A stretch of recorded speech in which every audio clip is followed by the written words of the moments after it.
There are lots of people like this. They're intelligent, they're competent, they're capable, but their life is a mess because every step they take, they are in friction with something. Any moving part, we want to make it round because it moves with least amount of resistance. In the Far East Asian cultures, they're referring to an enlightened being as enchi, which means he's a circle. Whatever they consume is just burnt and it doesn't become body, it becomes another dimension of energy.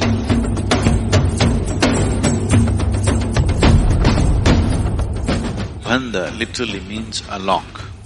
That is, you engage certain locks in the body so that your energy behaves in a particular way. Why these bandhas? What they can do for you?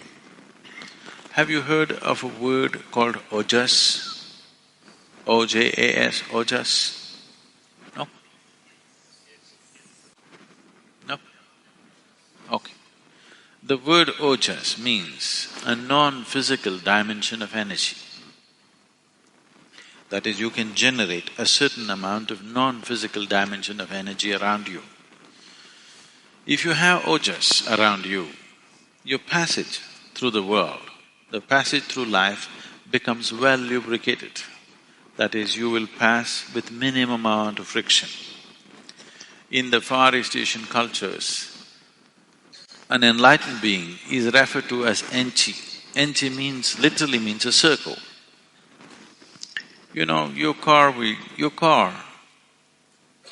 you have… what kind of wheels do you have? Round wheels or square wheels or triangular wheels? What do you have? Oh, but a triangular wheels would be definitely more jazzy, isn't it? Why round wheels? Least amount of resistance. With least amount of resistance it rolls. Any moving part, we want to make it round because it moves with least amount of resistance. So we are referring to…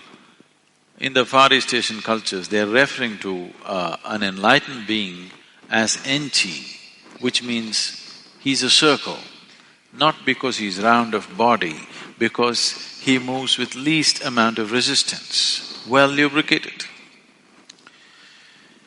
You may have a fantastic driving machine, just take off the engine oil and drive it. How long do you think your car will last? Your Jaguar, how long will it last if you take away the engine oil? Maybe 10 minutes. In 15 minutes, it'll be gone. So lubrication is that important. In anything that moves, lubrication is that important. So if you want to move through the world without being well lubricated, you will see every step of your life seems like friction and every step of your life will be suffering because there is no lubrication. There are lots of people like this. They're intelligent, they're competent, they're capable, but their life is a mess because every step they take, they are in friction with something. So if you develop a certain amount of ojas around you, you pass through this existence with least amount of friction. The less friction you have, the more you would like to do, isn't it? Yes? You would naturally venture to do a lot of things if you had no friction problems. But every day you step out, you get into some friction, you will hesitate tomorrow to step out. This is happening all the time, isn't it? When you develop ojas, if you start developing ojas, one thing that will happen to you is all the excess weight in the body will start going away by itself.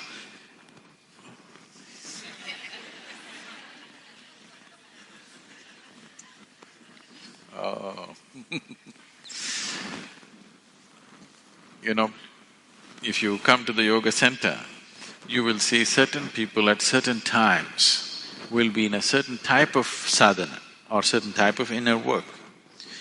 When they're doing this, these days we keep them completely secluded because people get scared looking at the way they eat. They will eat 10 times of what a normal person would eat, heaps of food. but they will be losing weight.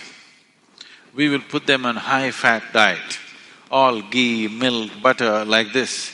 In spite of that, they will continue to lose weight simply because they're converting the physical into non-physical dimension of energy. Whatever they consume is just burnt and it doesn't become body, it becomes another dimension of energy. In yoga, we call this as stealing from the earth. Because whatever you have right now, the mass of your body, is something that you have borrowed from this planet. You can borrow. Mother Earth is very generous with the loan that she gives. You can borrow as much as you want if you can carry it around. But when the time for payback comes, she will collect atom to atom. If you say, I've been here for so long, let me have one atom as a souvenir, no deal. She collects every atom back. So this is considered stealing from the earth because now you transform physical into non-physical dimension of energy. Now she cannot stop you. You can take it away with you. So this is packaging something for a long journey without she knowing about it. Otherwise, she will grab it back. If it's in the physical form, she'll filter it out. If it's in a non-physical form, the earth cannot hold it back. Now you're doing Shambhavi. If you're doing it every day, you will develop Ojas, some amount of Ojas, which will see suddenly everything seems to be facilitated for you, it just happens. If you do not have any Ojas, you may have all other capabilities, but simply because of the fear of friction, you will be held back. I feel this is 80% of the world's population. They are all held back, always with the fear of what will happen to me, what will happen to me. Wherever they go, they will have bad experiences. If they step in and try to do something with some enthusiasm, tomorrow morning little friction happens and they stay back. I think this is 80% of the population. The fear of what will happen makes them into half a step, never a full step in their life. So, Ojas or generating Ojas is a very important part of living successfully in whatever you're doing.